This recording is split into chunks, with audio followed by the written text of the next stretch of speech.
Hello and welcome to Open Timelines. I'm your host, Sebastian Martin, and today we have Dr. Joachim Fuchs with us, who is a medical doctor and an homeopathic doctor. May I call you Joe? Yes, absolutely. Excellent. Excellent.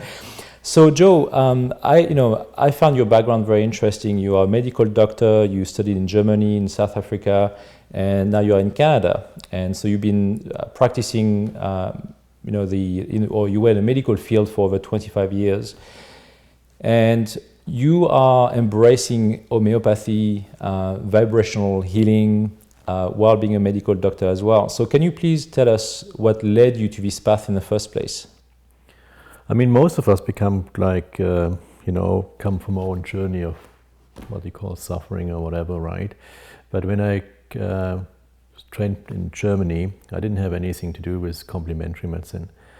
But my background is a bit heavy from family and friends, what I had back then. So when I went to South Africa, I was also mainly going to South Africa to get away from home, to start new, or to find myself a little bit. And I found for the first time, very interesting, in the first year in South Africa, that I found myself surrounded by the same friends like I had in Germany within a year, and the same constellation with girlfriend and alliances. And I was really puzzled by it. How can it be that you recreate a reality which you so desperately want to leave somewhere else? But then again, I was working in the surgical field, so I was very busy with traditional medicine, right? But then later on, when I actually wanted to become an orthopedic surgeon because I did trauma surgery for so long, but it didn't work out, as it often happens in life. Certain things, you knock on doors that don't open, something else will open up, and that's actually maybe meant for you to do. So I entered a family medicine training at the University of Stellenbosch, and there was a lecture from homeopathy at this talk, and I found it intriguing. How can that be, right?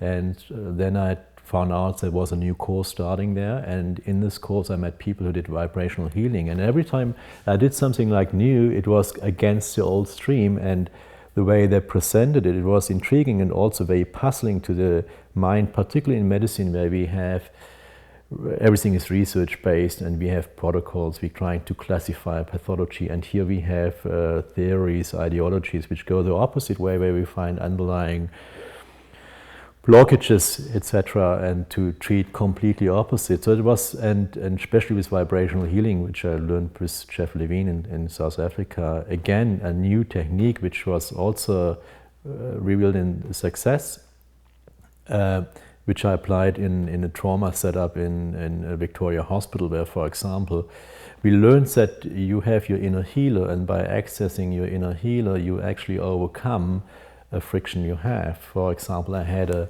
lady in South Africa. It's interesting because the trauma unit we don't have any cubicles. It's a very open place, right?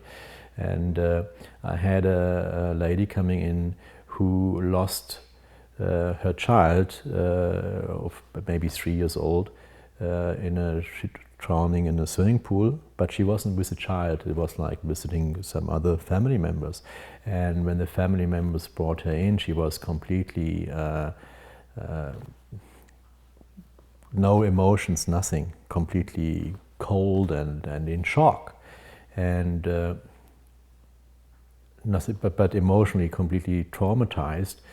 And there was a blockage. But anyhow, within this background noise, I managed with this technique to connect with her and connect her, because in reality, when we go into the subconscious, or we can create reality, or we can change a little bit. So what I managed to do to connect her with her child. And so she was actually then laying on the bed holding her child and started then crying. So then it's a healing part. You cannot change the reality, of course, right? But you will be able to overcome a blockage. And maybe a better example is another child which I had who had been suffered from lacerations from a dog bite. Same environment, very busy busy, what I mean is lots of people in the room. And he was also, of course, shocked because I had once my own dog bite experience on the lip. But so he was maybe 6 or 7. He was also traumatized and anxious. Not too bad of but it required some suturing.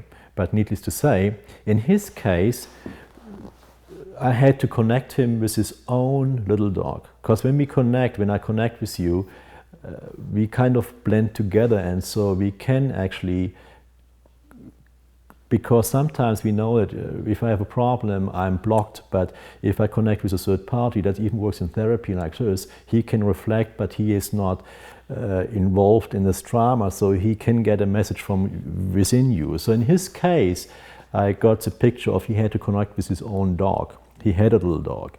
And going back to the scenario, his little dog came to defend him, and he was on his side, and he was chasing this other guy away, and then he was fine. So there was sort of like suddenly this blockage which he knew how to unblock in his own way. And that was very intriguing from that part. And homeopathy is also completely intriguing, because here we talk about we going with, as we call, as life teaches us, right? Different to in medicine, I go against, I diagnose a pathology and take an anti-inflammatory and antihypertensive medication.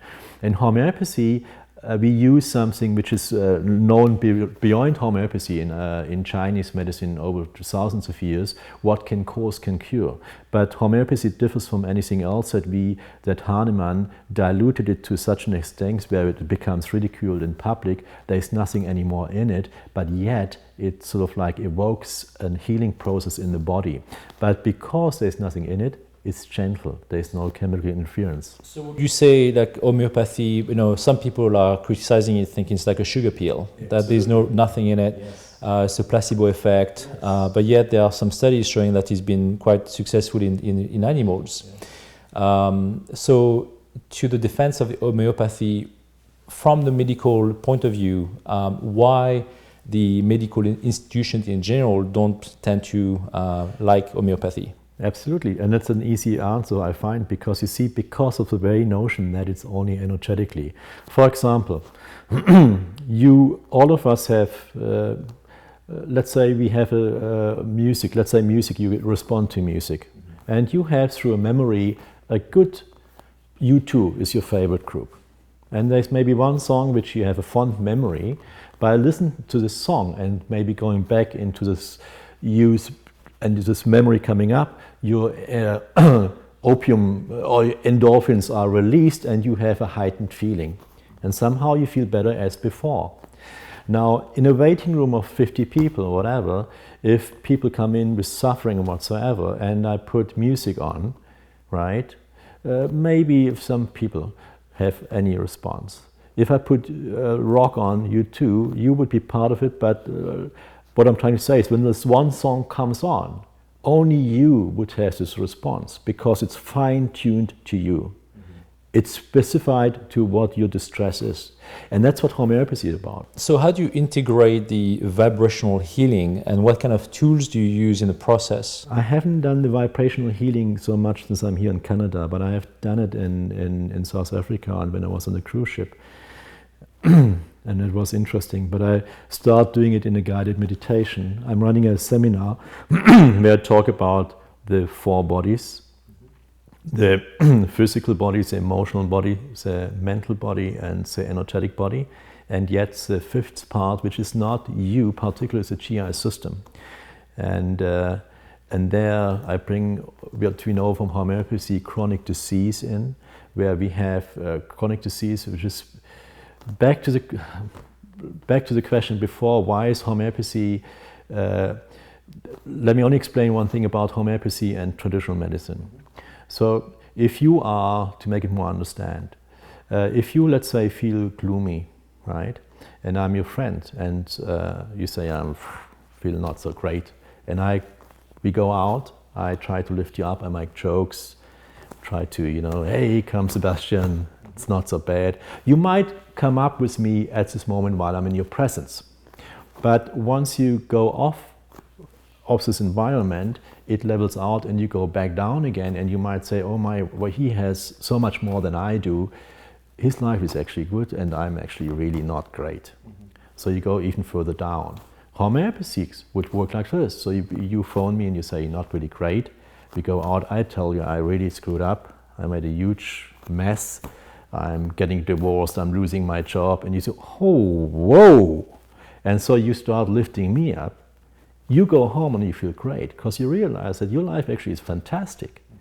And you lift it, but it's a lasting effect. So by redirecting and going with you in a deeper level, you override your own inner distress and you come out elevated. That's homeopathy. And the magic is to find something which is very close to your distress, which why it's not reproducible in a group. Because what makes you to come up is useless to the peer group.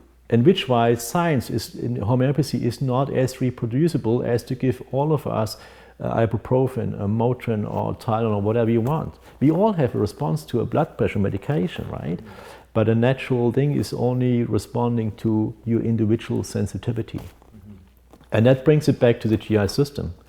The same way when I see where we have GI system has been sensitized and we get this memory often from because by nature, when we are, and there are lots of beautiful YouTube video clips on the net, where we actually, within the womb, we are such sterile. But as we get born, we take on the bacteria, and through that bacteria and the breastfeeding, if we breastfed and the skin contact, we develop somewhat our own GI system. That comes with kind of acquired weakness. And you find that, I have seen it so many times when I see children coming in, babies, and it's often like my first talk with eczema and whatsoever, and find out that the mother has a sensitivity. Then the first is sort of like, often, have you considered to try this one not to give to your child and to see if it improves? And I'm quite often confirmed in the notion that if the mother has a dairy sensitivity, but here her toddler or the 2-year-old is exposed to dairy and he comes with health issues, by just avoiding simply what she's sensitive to, she actually helps him without having to tow with creams. As a medical doctor, you prescribe pills, medicine, which often masks the symptoms of what people suffer from. In your case, when you prescribe homeopathy and you're trying to use meditation and you're trying to look at the trauma of the person, it's a very different approach, obviously. And in terms of the medical institutions masking the symptoms, why do you think nutrition is another component that you also focus on when the medical institutions don't so much focus on nutrition? I believe as a doctor you probably studied 5 hours worth of nutrition? Not even, and nutrition was not very focused or highlighted in our medical studies, or maybe I missed it, who knows, right? It's a class, I forgot. No, but needless to say, it's huge because nutrition is like, the guts is your engine in a way, right? And take a car, and if the engine is leaking and sputtering and all leaks, how can I expect this car to perform? So you are the best depending on how good your guts is. And if you have sensitivities which you're not aware of, I always compare it this way. You have a sensitivity, and this is, you cannot prove, but I'm only to give an example to make it clear to the patients, right? If you have an undiagnosed sensitivity, let's say dairy, and you have a vitality of, let's say, 100%. Now, not knowing that you're sensitive to dairy will take 30% away. Now, for most parts, you're running on 70%. If all goes good, there's no problem. But now you have a stressful life, you have a family, 2 kids, you have a farm to take care of.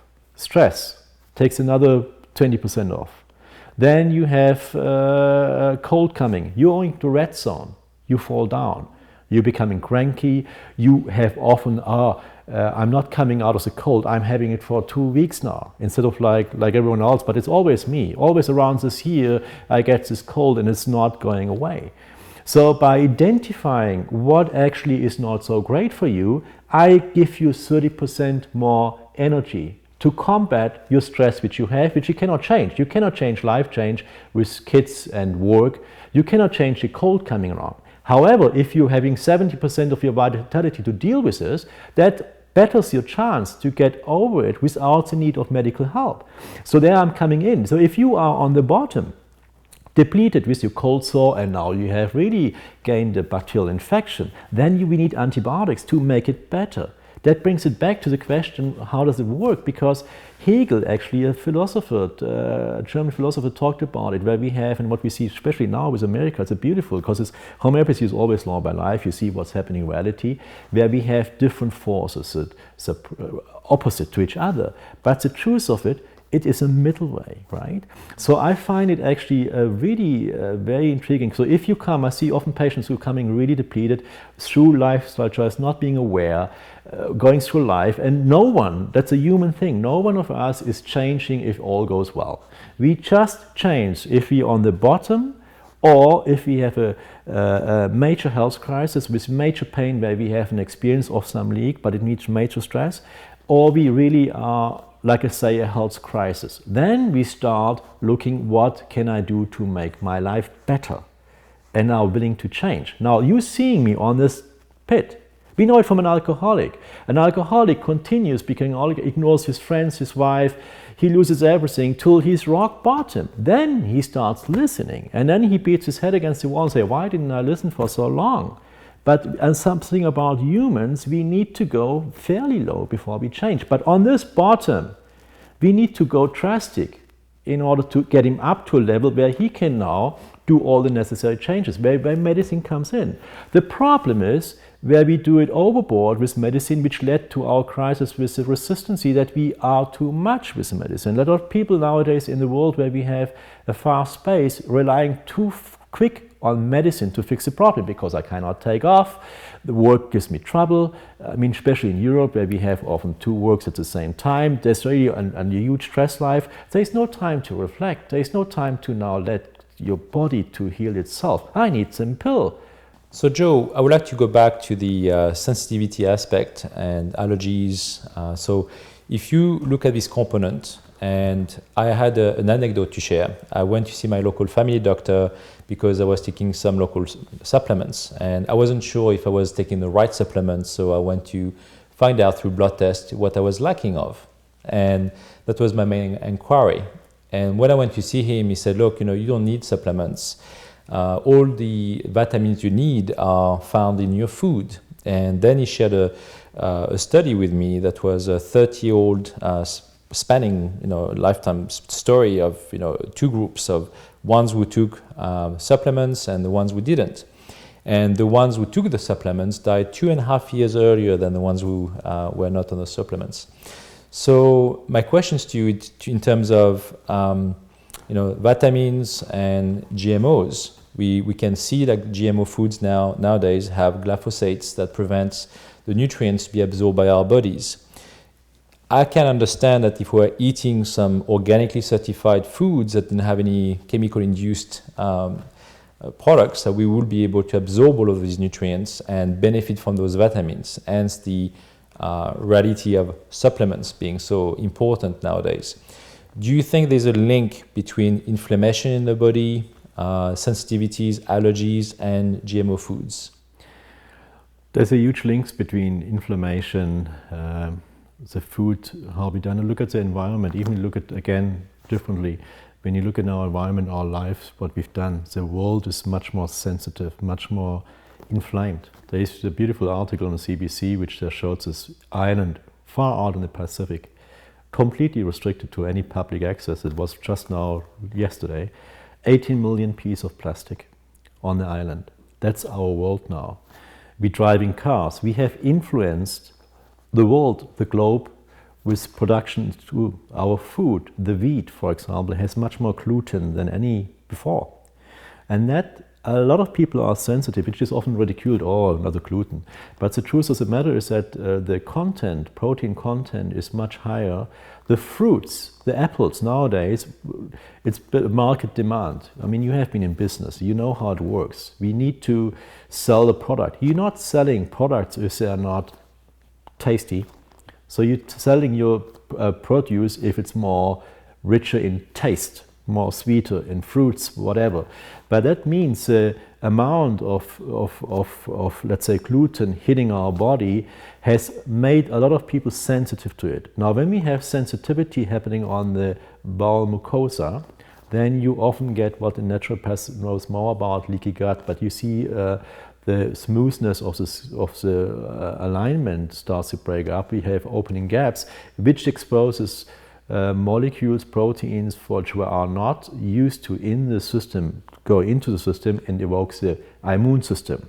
Now the immune system will be hyperactive now. Now I bring it always as an example. Again, I bring an example to illustrate in a way. Take Duncan.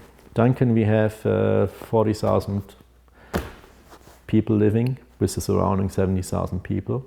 Let's say we have 10 or 30 policemen, but through sickness and whatever, we're down to 20.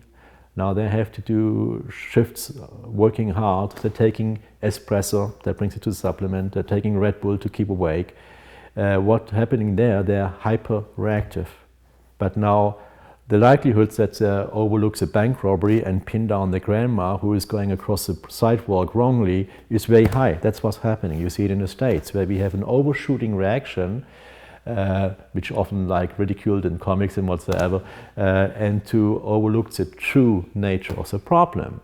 So when people come and say, I'm really sick all the time and I'm taking the supplement and can I show you that bag? Of course, as a GP, a family physician, I'm also overwhelmed. Yes, I'm in complementary medicine, but I'm a homeopath. So when people come in the despair because they really want help and showing me all these 10 bottles which I spend lots of money, which vitamins, it's a complex thing, which I do not know myself what would this interaction would be. And you see often a fear based on the treating GP saying, oh, don't do it because it's basically not proven. The one way what you brought up this example, I also can bring in a different example in, because you see the person who feels unwell because he has sensitivities. So he has inflammation down there. There's a war zone. It looks like Syria in his guts. Yes, he needs all additional help to just feel better. He's likely to go for all the supplements, but the supplements are not curing the problem because we have inflammation, destruction on the floor. Now the supplements goes in, goes out, but because he's sick, he's dying earlier than the person who, again, has no problem.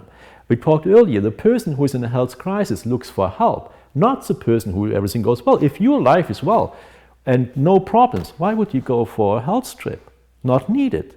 So yes, those people who take supplements, compared to the study, I can see died 3 years younger, but before the time of another group. But it's not necessarily because of supplements; it's because he was sick before, and it has never really addressed.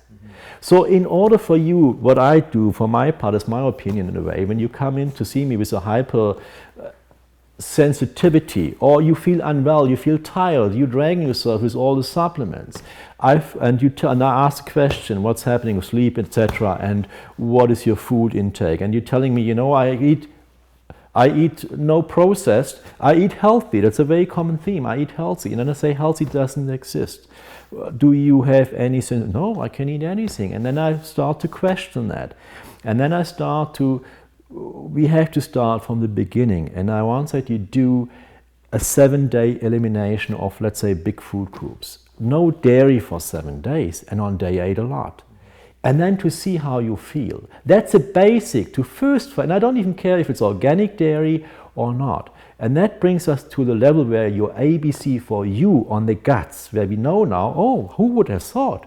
Dairy is not so good for me. Then it doesn't matter if you take the most organic dairy in your life to the day, every day, and you speak to your cow and you drink the milk. If you're sensitive, it does damage to your system. As long as it causes a friction, that's like Syria. How can you build up a structure if you take a nutrition in who constantly attacks the lining and evokes your immune system? Then any supplement you bring in to give you energy, to fill the void, will not do much because there is war. Well, the milk industry is certainly pushing the milk consumptions in North America. There's a big lobby to do with this. Same with the meats, same with many things that are not good for us. On the other hand, the ones who wish to eat more vegetables, they often, especially in America and Canada, to find out that the prices are skyrocketing. And those kind of foods are becoming even more expensive than some fast foods on the market. So it's a very difficult era to live in, knowing that yes, we want to become more healthy, we want to eat more vegetables, but yet some of these vegetables will be tainted with many chemicals that will be affecting our bodies and our lives as well. So in terms of the GMO component and the glyphosate, do you know much about that topic? And not so much. Not so much. Okay. So what transpires is through genetic mutations as well, like the wheat that you just mentioned had 4 proteins at the beginning and it has 16 proteins. So it's been highly modified, which probably caused most of the gluten intolerances. There are some certain wheats available, I think even on Vancouver Island, that are like the Red 5, I believe, is more local, doesn't have as many issues. And there was a local vendetta against the local bakeries to do this. And the bakers, had to, create some pamphlets to say, gluten is not so much the problem, is where the food source, come from. Where does it come from? And you have to question the origin of each food to find out exactly what it contains. And so that's, to me, the major cause of inflammation, along with environmental issues, plastics in the environment, all of these things, all these factors obviously contribute to inflammation, and there's a cause and effect on everything. Yes, but it will not help with the problem, because we will not be able to change that situation. We know industrial produced meat is terrible. Absolutely. The bacteria, the antibiotics produced in the production, and also when you take, for example, you go to Walmart and you buy this beautiful fruits, on the plastic display, right? You cut an apple and you put this next to each other. Half an hour later, this looks like freshly cut. It's impossible. The apple you do yourself is already kind of showing this discoloration. However, it's actually local food is not anymore so inaccessible. They have programs here on the market to support families, and it's also have been proved. What I often have a problem is we have the tendency of humans nowadays is it's almost like the fastness of our speed, how we go with media and always on the iPhone. So it's a hecticness. There's always, I want more and more. We have, on one hand, the desire to eat around the year everything available and not missing out on certain things, and yet expect the highest quality, which I understand, but it's impossible, right? So, we will not change how the industry works. And that's what I do for my practice, because I focus on talking to you as a patient now. Like I say, back to one, I want to find out who are you? What is inflaming you on the guts? Then use, of course, directing you towards a healthier eating. So if your budget, you find out you're sensitive to dairy, like again, the dairy, the organic, not good for you. So I encourage you to look for alternatives. If your budget allows it, I would ask you to support, let's say, local production. If you have more means to go and you find it's affordable to go with the organic milk, that's even better. But at least we work within your frame. Because if I do not work within your frame, this will become only a selected group we can help. And we know that as we are connected, everyone. You go to that's my opinion. I have to say that, right? You go to a soccer. It's beautiful when you go to the UK in a soccer team, football stadium, right? And both of us, you from France, I'm from Germany. We have nothing to do with the soccer team, right? But they're British. They're really enthusiastic about the team. The likelihood that we find ourselves among them cheering and getting anxious and being taken by this energy is very high. And afterwards what happened here, right? That's not even me. So we need the group, and that was like with the Nazis, with Hitler, the group. We need the mass to improve, to come out, in order for us all to become better, healthier as a society, to make better decisions. And I only can do it within the frame of each possibility. So I have to work with where we can start working with, and that starts with the basics. Take inflammation out of your own being, finding out first on the system you start first to work on, the GI system.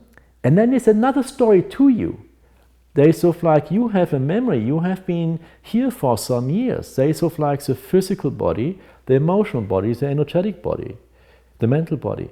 It's depending if you have, if you have an experience, which I often bring in as an example, if you walk into a forest and you encounter a cougar and you get, right?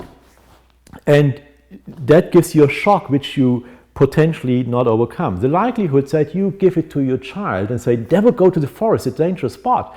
Your child goes into the forest, has no experience of its own, but feels nervous. While my child, who I didn't have the experience, goes with your child, together playing in the forest. Your child is tense all the time, doesn't know what's happening here. His body starts to be adrenaline. It doesn't make sense.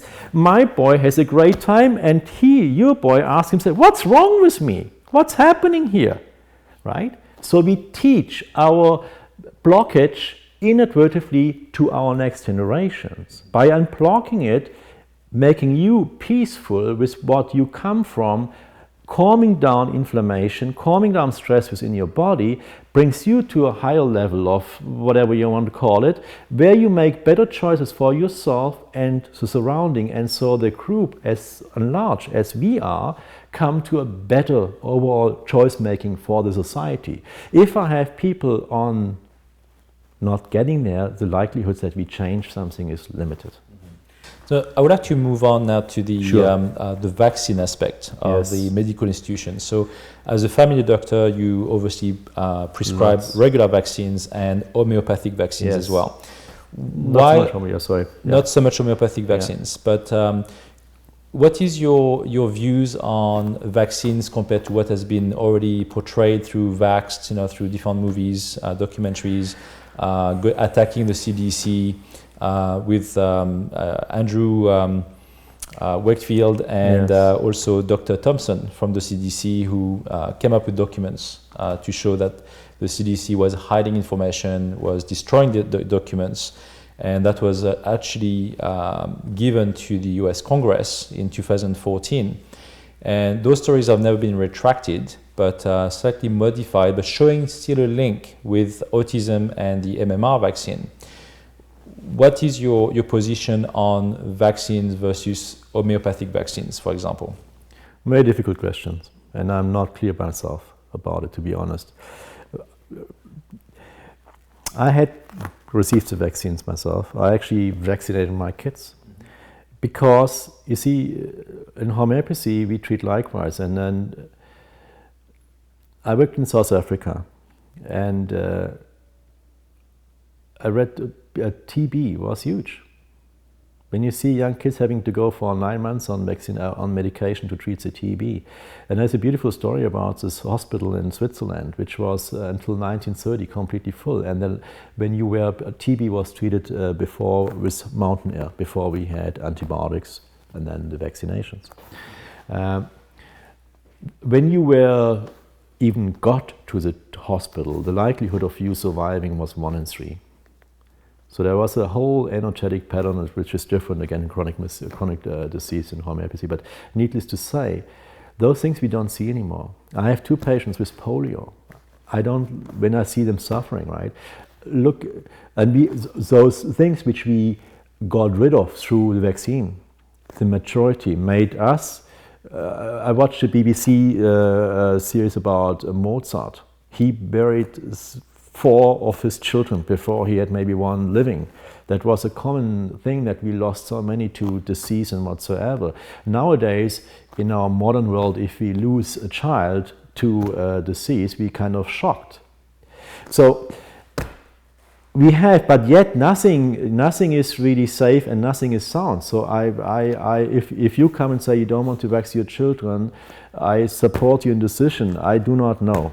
So Joe, coming back to the vaccines, I was studying a doctor who published a book in 1951 called Dr. Benjamin Sandler, and it was about polio, and he talked about diet and preventing polio. That was actually Diet Prevents Polio is the title of his book. And so he believed, and along with many other doctors, that nutrition was pretty much the salvation of many disastrous diseases that arrived, prior to the Second World War. So we've kind of seen the graphs of, better nutrition arising from the Second World War, along with the vaccines, and obviously, all these diseases just like went down to almost like non-existence. So do you think there's a kind of a link based on your background also of nutrition and diseases that you could prevent major diseases, including polio, if you are not malnutrition and if you get the right nutrients in your body? If you have good nutrition, I mean, starting with go right down, light to dark, right? I mean, if you talk about nutrition, if you go processed food and supersize whatever movies you have seen, right? Or when you go to the movies, you get this super Coke. You get diabetes very quickly because your pancreas burns out. Diabetes brings all these different health crises with it and complications, right? Anything which causes inflammation weakens your vitality back to the beginning, right? So if you're running on 30% and you get a virus coming your way, your defenses are semi-hard. It's like being Syria. You have something else coming in. How can you deal with that? The likelihood that this manifests, as we see in real life with ISIS and whatsoever, look at this. This is a chronic disease. Because I talk it in this metaphor in order to make it understand. Because the system has been damaged and been inflamed, it's now fractionized. A system, when you are, and again, you on a different level of emotional, mental, energetic, your GI system is inflamed, you're running on low energy, you have your life happening, you're feeling overwhelmed, you're very snappy to your wife, your children, they're becoming cranky with you, suddenly the work is falling apart, your farm is coming to, you're drowning. And so you are becoming into rescue mode, just trying to, right? The likelihood that in this period something happens which will have a lasting damage, being overlooked and has itself the chance to root and come down, as you know from businesses, down the line, come back and haunt you, and it's much more expensive to recorrect this mistake, which was in a moment of sheer hecticness overlooked. Life experience, right? Mm-hmm. You agree? The same here. Absolutely, nutrition is important. Absolutely. We need to have good food. We need to eliminate what's bad for you, what's good for you, to make you the best, to give the odds the best chance, whatever they may. Right. So now I'm going to be asking you something that is very close to your heart. Obviously, you are using a methodology that is very new age in a way, or considered new age. You are basically combining the physical body, the emotional body, the mental body, and the energetic body. So what brought you to bringing the energetic body into the equation of healing someone? Or in your experience, and I'm going to be asking you that in a different way as well, you also are dealing with patients nowadays using this methodology whose medical system could not help them. They didn't have the results as expected through medication, through the pharmaceutical industry, and you come along. Can you please describe those steps and bodies that you are using to help them? The system... there's a difficult question. I try to answer it the best way. Lots of people often come to see me, why is the system letting us down? I mean, we have to see the realistic part of it, or the reality, let's say put this way, sorry, about, what can a system do? You pay the professional a certain amount, he has so much time, 15 minutes, you come with a problem which you would like to be solved in that moment or referred. So there's only limited scope to go. But I had a patient, for example, again, so many times, right, who comes here and his life has gone down the tube, young guy. Admits to using drugs, drinking, married, a child, lots of fights between the two. The child is good, there's no abuse, right? Yeah, I can now say And that's what, you come to me, and that's medicine where I say, okay, Jay, you should not, right? And maybe AA, and let's check out, it's not good to smoke and whatsoever. But now, if you do the right thing and you step back, right? And you say, okay, tell me a bit more, right? Yeah, how was it? Was it like this before? No, I mean, like the first year was fine, right? But then the child came and somehow, the veg, okay, has it before? Yeah, I had a few relationships before. Childhood was bad, huge drama. I saw my dad always being violent to everyone else. In fact, my older sister was once pulled up by her hair, and I had to step in between to get the beating. And I often tried to rescue, right? And suppressed a lot, right? So now we see there's something more to it. There's a pattern. There's sort of like dad, violent, rage. He couldn't control. He lived it out, right? Wife also comes out from some environment, background, but she's not in the room. Mm-hmm.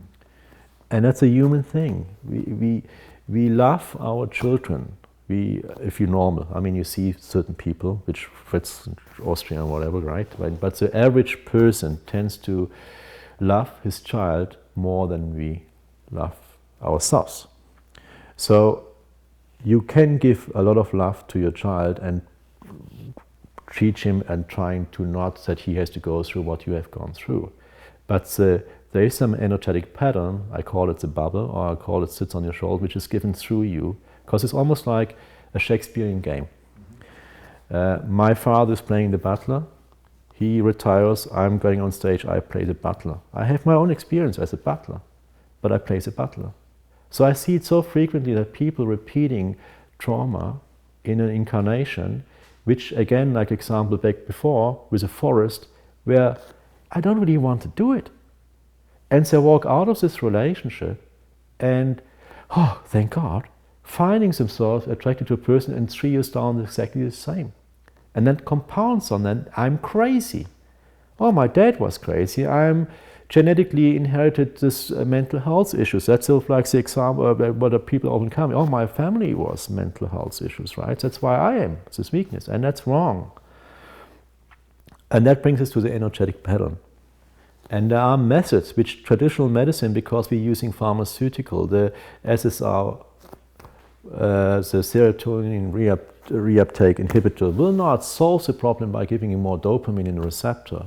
This has to go on a higher level. It's almost like the Earth, the atmosphere. I have to get above it in order to free myself from this shadow between the sun and the blockage. It's just where it shines down and it's shaded. And we have ways to react. If you agitate it, Sebastian, we have, and that's why homeopathy is so helpful, because homeopathy goes to the energetic platform. And there are many other healing modalities who do it too. I'm not an expert in it, but I'm trying to explain it in homeopathic terms, right? When you are here, you human, you digest, you make sense, you have a way of behaving. If I really get under your skin tremendously, there's something else coming out, what we call in homeopathy the non-human thing. And that can be to be trying to match it with kingdoms. That can respond to an animal kingdom, a plant kingdom, a mineral kingdom. And only a basic example in order. A plant, when we look at a plant, sits in the ground and is exposed to environment. It's too dry, it's too wet, it's too sunny, as we know. An animal, only the basics, just the very basic basics. There we have predators and the one who gets killed. So if you were responding to an animal kingdom and I corner you and I really agitate you, and you were sort of, let's say, a moral predator, you would like to smack me and put me in my ground. But of course, your human side will not do it. But you have this, and you know it, you can do it. But your controlled human behavior will not allow that. Now, this friction out of context constantly inflames your body from a different plane, energetic. Shadows all the bodies, inflames the GI system, the emotional, the way you think, the way you feel about things. Because you want to be controlled, you have it. And that's what bring it back to before.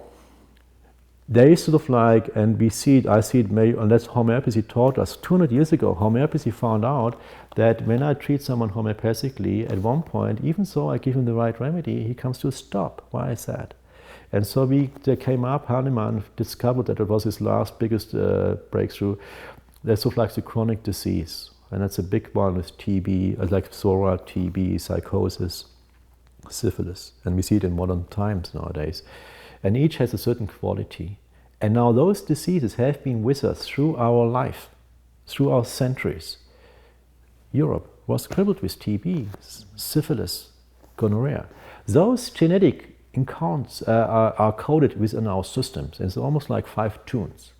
When this, like Syria, back again, when your system derails, if you cannot hold it together, suddenly one of them can be activated and then does the rest to your body. And so you throw out ways of your immune system, disease modules, which respond to one of those, what we know from this chronic disease. And by giving you something on that leak, high up, to just calm it homeopathically, then suddenly allow you to come out. And that's what's energy healing too. If I go now back and make you aware that actually you are not so screwed up, that it's actually not you screwing up again and again. No, that actually, look, you see, you took it on. You sitting in the forest, it's not your fault that you screwed up and you're not having a great fun. Actually, it was given to you by some other one. Then suddenly I empower you again, and through methods means we can actually, I at least have the knowledge. I'm going down as an actor and I experience this play now as a butler, but I actually enjoyable as to suffer from my plight and duty to play this one, and can't wait till I retire. Doesn't make sense? It does. And it's interesting because now recently through studies they also demonstrated that we carry the emotions through DNA Yes. from obviously our ancestors. Do you, for yourself now, do you always add even like quantum energy healing through your practices? Do you always try to stick to the same model, or do you always upgrade them? And that's where the mistake happens, right? Because this goes back to the energy healing which I did in South Africa. The problem, if I come, we all have ego. The ego is in the way, right? A protocol, that's what medicine does. You come with me to me and complain about something. I go through make a scheme to find the diagnosis. If I apply this to this way, if I don't even hear what you say. So you're coming, sitting here, and you tell I'm sick, right? If I come up with a protocol or energetic, whatever, I'm already gone. We lost the boat. So I have to start, unfortunately, from the beginning and start, okay, what's happening? Okay, how is your GI system? Oh, loose, sometimes pain.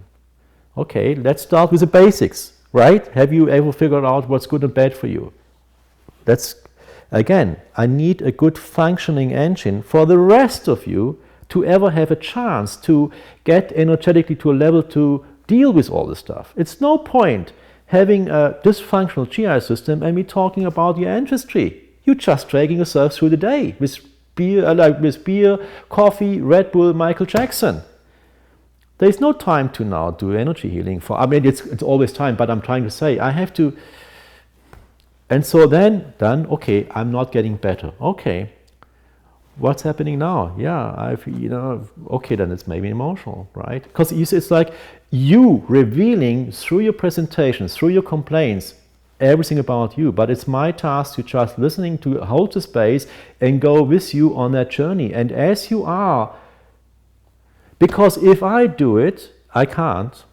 It was different with energy healing, but it's a different method. But needless to say, I could go ways off where I apply what I think is right, and it's a mismatch, and it will not. Do you document your success rates with your patients currently? You see, yesterday I saw 40 patients, right? And the one guy which came with his life rep, it was like with a longer appointment, we're starting now. I asked him to talk to his partner if she's willing to go there, then to touch base with me, and we do group, right? To make an arrangement in a way where we stop fighting, for example, now, and let's work on that and see if we can rescue in order to stop this going through. it's a long process. And what I found, again, with homeopathy, it's you cannot show anything. You have individual success stories, which I have. I can show you, I can read you. But in the majority of cases I see, it's ridiculous. Right? Now, your method, though, is not supported by the medical system. It's not reimbursed. No, it's not to the extent, because you see, a medical system does a good way, because I think it does a fair chance, because it allows the average to come and get treatment, right? But for those things, how it's not a medical, unless we would pay thousands of dollars insurance every month. That's what we have in Europe, for example, in Germany or wherever, right, where we pay tenfold more than we pay here. This is really an intensive work which is not covered by, and I think it would be unfair to expect that. Is it not covered by private insurance in Canada? I do not know, because it's sort of like, any insurance, it's like, they want to have proof, they want to have whatever, right? And for me, it's a difficult, as we know with homeopathy, I'm a part of the faculty, so we have a background from that part, and some are accepting it, right? But but in the end, you see, look, I disagree with this notion about the system. I mean, it's your journey, it's your life experience, right? You're willing to invest in your car, you're willing to invest in food, you invest, that's your life. I think it's also a choice, a conscious choice to invest in you, and as such but people need to be aware. Yes. And that's what I'm trying to do with this small stuff. And I do this seminar, I do give talks where I just talk about the four bodies, which people are not aware of, right? They come and say, okay, but how many people and a massage therapist often reflects on that and have a massage and they get emotional, right? And we do this too when we start working with a person, and at one point he goes into a way of thinking. And that's a very important point. And where people get hung up and they say, oh my God, I've talked about it, I had therapy, and that's really not right. We have levels of well-being, all of us. One, I break back to medicine when we ask you, what is your pain out of 10? 10. Okay, fine. So 10 levels. Each levels, because we are alive, we have experience from young on. We had experienced disappointments, abandonment, the friend who left us. I had 3 friends in my youth which disappeared. So there was a disappointment. So I always had this kind of abandonment issue from young, 4 or 5, whatever.